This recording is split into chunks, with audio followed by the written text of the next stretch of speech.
ज्योतिष में दूसरे भाव का महत्व।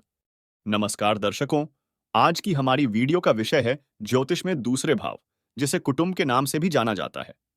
आप इस तरह समझ सकते हैं कि भाव जो है कृषि भूमि है और ये सारी विषय वस्तु भाव की उपज होगी। अगर किसी भाव पर अशुभता है तो उपज में कम होगी या खराब हो जाएगी, या ये कह सकते हैं कि उपजाऊ नहीं होगी। और अगर भाव में शुभता है तो भाव उपजाऊ हो जाएगा और उस भाव की सारी खूबी आप में होगी, या कह सकते हैं बम्पर फसल होगी। सल द्वितीय भाव का भाव कारक बृहस्पति है।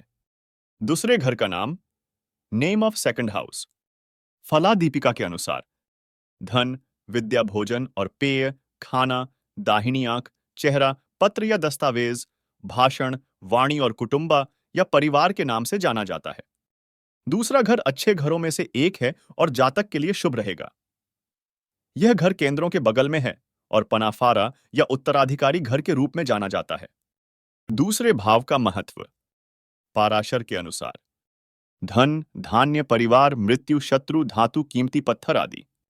बृहत जातक के अनुसार निर्णायक शक्ति के बारे में बताया गया है। उत्तर कालामृत के अनुसार वाणी, धन, पवित्र परंपरा में विश्वास, दूसरों का समर्थन, नाखून, आनंद, सत्य और असत्य, जीभ, आंखें, कपड़े, हीरे, तांबा, रत्न, मोती, दृढ़ संकल्प, धूप, पारिवारिक संबंध, व्यापार, वाणी की कोमलता, उदारता, धन प्राप्त करने का प्रयास, मित्रता, दोस्त, वैभव, खर्च करने में कंजूसी, सुखद वक्तृत्व क्षमता, विद्वता, सोना, चांदी, मक्का, शील, नाक बंद करना, मन की दृढ़ता, करीबी आश्रित, जीवन और मृत्यु का चक्र, जीवित शक्ति, वित्तीय स्थिति व के महत्व को बताता है। सर्वार्थ चिंतामणि के अनुसार माणिक्य, मोती, मणि, धातु अयस्क, लेख, पोशाक, सोना, घर, चांदी, अनाज, लेन देन, खरीद और बिक्री के महत्व को बताता है। होरा सारा के अनुसार सत्यता, विवेक, धन के महत्व को बताता है। कुटुंब का अर्थ होता है परिवार, और इसके अनुसार ही हमारी प्रारंभिक शिक्षा, बैंक बैलेंस और हमारे परिवार से संबंध का पता चलता है।